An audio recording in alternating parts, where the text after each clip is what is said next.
Episode 305। कभी कभी उन्हें हेलुसिनेशन भी होता था। आज रिपोर्ट में भी यही आया। अगर प्रॉपर ट्रीटमेंट पहले ही दिया जाता तो उसकी मोम ठीक हो चुकी होती।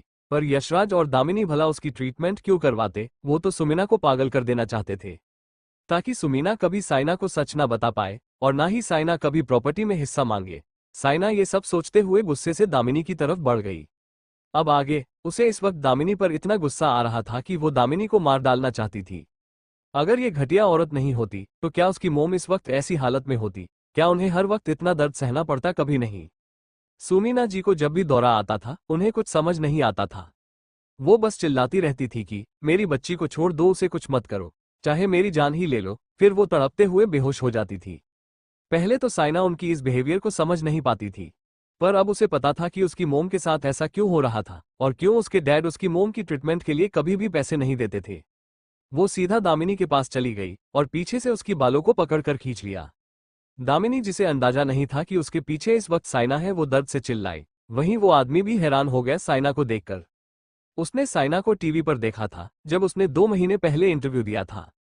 तुम कुतिया, तुम अभी तक मर क्यों नहीं गई? मेरी मॉम को तुमने ही पागल किया है ना? साइना ने पूरी ताकत के साथ दामिनी को जमीन पर धक्का दे दिया। दामिनी सीधा ठंडी फर्श पर जाकर गिरी। तुम क्या कर रही हो? तुम्हारी हिम्मत कैसे हुई मुझे धक्का देने की, तुम छोटी सी बदमाश लड़की? दामिनी ने जब साइना को देखा तो गुस्से से चिल्लाए। उसे गुस्से से चिल्लाते देख साइना नफरत से बोली, तुम्हारे अंदर अभी भी बोलने की हिम्मत है? अगर तुम नहीं होती तो आज मेरी मोम की दिमागी हालत ऐसी नहीं हुई होती। सब तुम्हारी वजह से हुआ है। इतना कहकर उसने दामिनी की पैर पर अपनी हिल गड़ा दिया और उसकी गाल पर थापड़ जड़ दिया। दामिनी की चीख निकल गई। उसकी पैरों में बहुत दर्द हो रहा था। उसकी गाल जान दे से झंझना गए थे। उसे थापड़ मारने के लिए साइना ने अपनी सारी ताकत लगा दिया था। उसे बहुत नफरत हो रही थी इस औरत से। उसकी मोम ने सिर्फ उसकी वजह से बहुत कुछ सहा है, सिर्फ उसे बचाने के लिए। उसे रंजित से ये भी पता चला था जब वो छोटी थी और उसकी मोम ने उसे इन लोगों से बचाने के लिए हॉस्टल में डाल दिया था। तब ये औरत जब भी मन करे उनकी घर पर चली जाती थी उसकी मोम को टॉर्चर करने के लिए। उसे अपनी मोम के लिए इस औरत से बदला लेना था। वहीं दामिनी गुस्से और दर्द से चिल्ला रही थी। साइना ने फिर से उसकी बालों को पकड़ लिया था। छोड़ो मुझे, तुम क्या करने की कोशिश कर रही हो? ये हॉस्पिटल है, तुम्हें क्या लगता है तुम यहाँ जो चाहे मेरे साथ कर सकती हो? पर साइना उसे बिल्कुल भी छोड़ने के लिए तैयार नहीं थी। जितनी जोर से वो चिल्ला रही थी, साइना और भी तेजी से उसकी बालों को खींच रही थी। दामिनी को ऐसा लग रहा था जैसे उसकी स्कैल्प से उसके सारे बाल को आज साइना उखाड़ देगी। उसकी आंखों से दर्द को वजह से आंसू बहने लगे। तुम घटिया लड़की, तुम ऑलरेडी हमसे सारी प्रॉपर्टी वापस ले चुकी हो। अब तुम्हें क्या चाहिए? क्या तुम अभी भी मेरे साथ इस तरह मारपीट करना चाहती हो? अगर यशराज जिंदा होता तो क्या तुम में हिम्मत होती कि तुम मुझे छू भी सको? मारपीट मैंने सिर्फ वही लिया जो लीगली मेरी मोम का और मेरा होना चाहिए था पहले से ही। और डैड का नाम तो तुम मेंशन ही मत करो, उन्होंने को मेरी मोम और मेरे साथ किया है। भगवान ने उन्हें उसके लिए पहले ही मौत दिया है। अगर वो होते तो भी मैं तुम्हें ऐसे ही मारती। तुम घर तोड़ने वाली एक कुतिया हो बस। पर तुमने जो मेरी मॉम के साथ किया है, मैंने अभी तक तुम्हारे साथ उसका स्कोर सेटल नहीं किया है। मैं बस अभी वही कर रही हूँ। मैं बस तुम्हारे साथ तुमने जो मेरी मॉम के साथ किया उसका बदला चुका रही हूँ। साइना गुस्से से चिल्लाई और 2 थापड़ दामिनी की गाल पर जड़ दिया। अब तक बहुत सारे लोग वहां आ गए थे। ये हॉस्पिटल का कॉरिडोर था। यहाँ पर बहुत सारे पेशेंट की फैमिलीज थी। वो सब अभी तमाशा देखने के लिए इकट्ठा हो गए थे। धीरे धीरे सब लोग साइना को पहचान गए और नीचे पड़ी दामिनी को भी।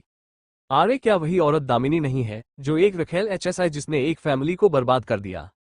इसे तो जूते से मारना चाहिए। वैसे कुछ दिन पहले क्या यशराज ठाकुर की मौत की खबर नहीं आई थी? ये यहाँ क्या कर रही है? देखो तो इसे अभी भी अपने घर से बाहर आने में शर्म नहीं आती है क्या? सब लोगों ऐसे ही बातें करने लगे। वहीं इस सब की बातें सुनकर दामिनी बहुत ज्यादा डर गई। उसे पिछली बार जो हुआ था वो याद आ गया। पिछली बार भी हॉस्पिटल की कैंटीन में सबने उसे मारकर और अंडे टमाटर फेंककर उसकी हालत खराब कर दिया था। वो फिर से अपनी हालत उसी तरह नहीं करना चाहती थी। उस दिन तो यशराज ने उसे बचा लिया था, पर आज उसे कौन बचाएगा? उसने साइड में उस आदमी को देखा जिसकी गले से वो अभी थोड़ी देर पहले लगी रो रही थी। रवि मुझे बचाओ, ये लड़की पागल हो गई है। दामिनी उस आदमी को देखकर चिल्लाई। रवि इस वक्त उसकी आंखें उम्मीद था। कोई भी आज तुम्हें मुझसे नहीं बचा सकता। इतना कहकर साइना ने उसकी बालों से खींचा और उसकी गालों पर थापड़ मारने लगी। वहीं वो आदमी हैरान हो गया था। वो भी एक छोटा मोटा बिजनेसमैन था। कुछ साल पहले उसने एक बार एक पार्टी में दामिनी के साथ रात बिताया था। तब से वो दामिनी के साथ कांटेक्ट में था और आज दामिनी ने उसे रोते हुए यहाँ उसकी मदद करने के लिए बुलाया था। वो एक अच्छा घर चाहती थी जहां वो और उसकी बेटी रह सके। पर सिचुएशन को देखकर रवि पीछे हटना चाहता था, क्योंकि यहाँ भी कुछ लोग बिजनेस सर्कल से थे। अगर सबको उसकी पहचान पता चल गई तो वो पूरी तरह से बर्बाद हो जाएगा। उसकी बीवी और 2 बच्चे थे, वो उसे कभी नहीं छोड़ेंगे। इससे अच्छा तो वो दामिनी को ना जानने का नाटक कर ले। तभी कोई भीड़ में से रवि को पहचान लिया और तेज आवाज में बोला, अरे क्या ये मिस्टर रवि शर्मा नहीं है? ये इस घटिया औरत की मदद करने आया है क्या? तो क्या रवि शर्मा का भी इस घर तोड़ने वाली औरत के साथ गलत रिश्ता है? पर इसकी तो बीवी और 2 बच्चे हैं, वो तीनों तो कितने अच्छे और वेल मैनर हैं, तो क्या मिस्टर शर्मा अपनी वाइफ को धोखा दे रहे हैं? अरे रुको, मैंने मिसेस शर्मा की नंबर एक पार्टी के दौरान लिया था। मेरे पास अभी भी उनकी नंबर है, मैं अभी उन्हें फोन करके यहाँ पर बुलाती हूँ। इतना कहकर एक औरत ने जल्दी से अपनी फोन निकालकर एक नंबर डायल कर दिया।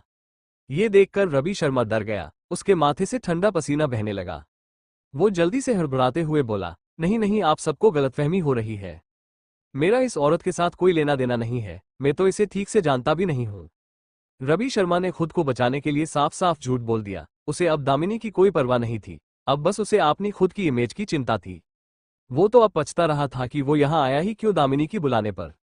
रवि, तुम मेरे साथ ऐसा कैसे कर सकते हो? तुम ये कैसे बोल सकते हो कि तुम मुझे नहीं जानते हो? तुम्हें मुझे बचाना चाहिए, पर तुम यहाँ मेरे साथ अजनबियों की तरह बिहेव कर रहे हो।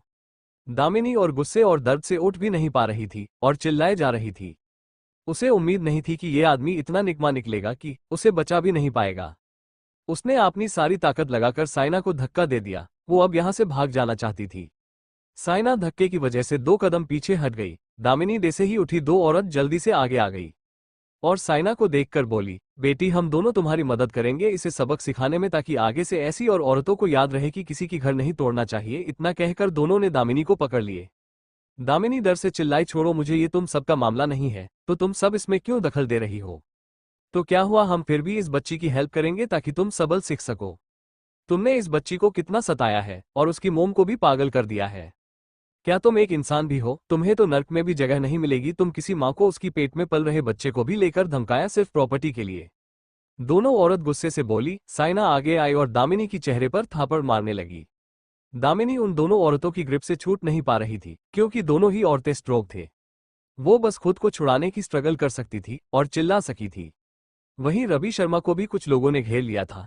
तुम लोग मुझे क्यों रोक रहे हो? मैंने कहा ना, मेरा इस औरत के साथ कोई लेना देना नहीं है और ना ही मैं इसे जानता हूँ। रवि शर्मा डर और गुस्से से चिल्लाया, अगर उसकी बीवी आ गई तो उसकी खैर नहीं। वो तो बस कुछ पल के लिए दामिनी की खूबसूरती से मोहित हो गया था, क्या उसके लिए उसे इतना सब बदले में चुकाना होगा? कुछ मिनट बाद एक मोटी औरत वहां आई। ये मिसेस शर्मा थी। अपनी वाइफ को देखकर रवि ने डर से अपना लार निगल लिया। जैसे ही मिसेस शर्मा को पता चला कि यहाँ क्या हुआ है, वो अपने पति की तरफ बढ़ गई और गुस्से से उन्होंने रवि शर्मा की बालों को पकड़ लिया। तुम बूढ़े इंसान, तुम्हारे 2 बच्चे हैं, इतने बड़े हो गए हैं, फिर भी तुम्हें अपना ही रासलीला रचाना है, वो भी इस घटिया औरत के साथ। तुम्हारी हिम्मत कैसे हुई मुझे धोखा देने की? एक बार मेरा बड़ा बेटा वापस आ जाए तो मैं तुम्हें डाइवोर्स देकर घर से बाहर कर दूंगी। मिसेस शर्मा इस वक्त गुस्से में थी, वो अपने पति को मारे जा रही थी। तुम गलत समझ रही हो रेनू, मेरा इस औरत से कोई लेना देना नहीं है, मैं इस नहीं जानता हूँ, सब कुछ गलतफहमी है। वो इस उम्र में अपनी बीवी बच्चों से दूर नहीं जाना चाहता था। अच्छा, तुम इसे जानते नहीं हो, फिर तुम यहाँ क्या कर रहे थे? मैं तो घर पे जाकर तुम्हारे साथ स्कोर सेटल करूंगी। इतना कहकर रेणु शर्मा ने अपने पति को एक थापड़ मारा और फिर दामिनी की तरफ बढ़ गई, जो ऑलरेडी मार खा खा कर सूज गई थी। शायद वो थोड़ी देर में बेहोश ही हो जाती। रेणु दामिनी के सामने खड़ी हो गई और साइना से बोली, बच्ची, तुम्हारी हाथ में दर्द हो रहे होंगे, अब इसे मेरे ऊपर छोड़ दो। साइना साइड में हाथ बांधकर खड़ी हो गई। रेणु जी ने दामिनी की पैर पर जोर से किक किया, फिर उसे थापड़ मारने लगी। तुम घटिया रखेल औरत, तुमने ऑलरेडी किसी की घर को बर्बाद कर दिया। अब क्या तुम मेरे पति को भी पाना चाहती हो ताकि वो तुम्हें और तुम्हारी नाजायज बेटी को पैसा दे?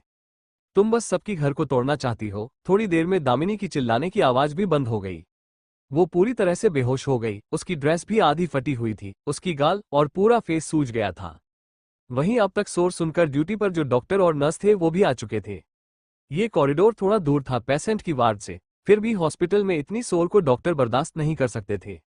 डॉक्टर और नर्स ने गार्ड को बुलाकर सबको वहां से भगा दिया। वहीं दामिनी को एक वार्ड में ले गए। साइना ने अपनी हाथ झाड़ा और दूसरी तरफ चली गई। आज उसे बदला लेकर बहुत सुकून मिल रहा था।